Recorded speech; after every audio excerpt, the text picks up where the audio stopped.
So then let's talk Key and Peele, because then that's Sure. sketch, right? So what are you doing? Obviously, you used to be sketch school as well. Mm-hmm. Did that play into it at all, or was it just strictly like they read this pilot and they were like, "Oh, this dude's funny"? Okay, so the pilot, my agent read the pilot and was like, "I'm representing you for literary," and then 3 months or so after that, she got I don't know how that works in an agency. Like, do they ring a bell and they're just like, "Oh, there's a job opportunity, job opportunity." They pay someone to do that.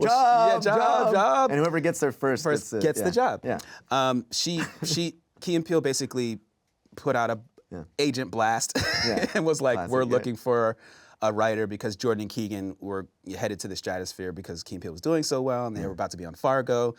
And so she asked me if I'd be interested in submitting to Key and Peele. If I were to get the job, I'd have to move to LA. And I said, absolutely. Yeah, that sounds great. The crazy thing is, maybe a couple days later, she was like, "Oh, I pitched you to them.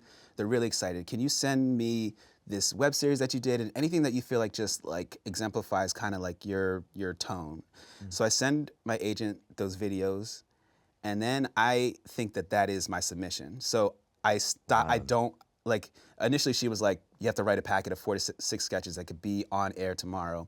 When she asked me for like the supplemental stuff, I thought that meant I didn't have to write a packet. The next week she called me and was like, "How's the packet going?" And I was like, I haven't written anything. The day before it was due. So basically I wrote my Key and Peele packet like in an all-nighter.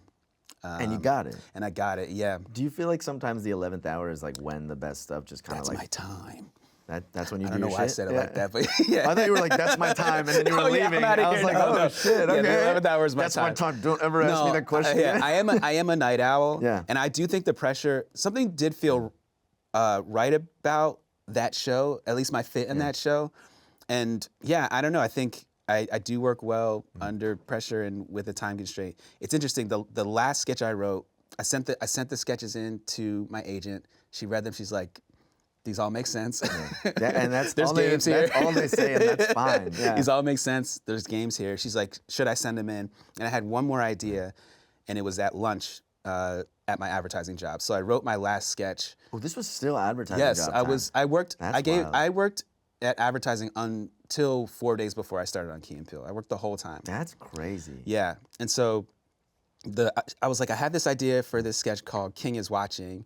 And it's like the Civil Rights Act is happening, and like Martin Luther King pops out and like follows this guy around to be like, "Hey, like, don't use that water fountain anymore. We can use the other one now." Like, just like, it made sense at the time.